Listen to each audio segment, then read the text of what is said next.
एमआयडीसीचं काय झालं उद्याच्या 5 स्टार एखादा मोठा प्रोजेक्ट आणा, आम्ही निश्चितपणे ना तुमच्यावर उभा राहू.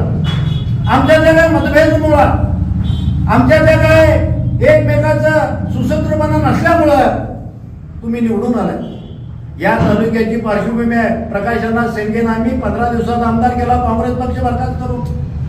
याच्या अगोदर बॅरिस्टर टी.के. पाटील साहेब आमदार झाले, टी.के. शेंडगे साहेब आमदार झाले. तुम्ही तुमच्या नशिबात आमदार झाला, आम्हाला वाईट वाटायचं कारण नाही. परंतु या तालुक्याचा विकास करा, एखादा मोठा प्रोजेक्ट आणा, उंदीची एमआयडीसी करा आणि काय करायचं करा ते करा.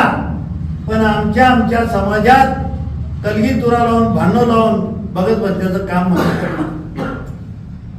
ऊसतोडीचं कोयता माता भगिनीच्या हातातलं घालवतो म्हटलं होते, मग ते काय कारखाना बंद घालवणार आहे का? त्याला विचारावं लागेल.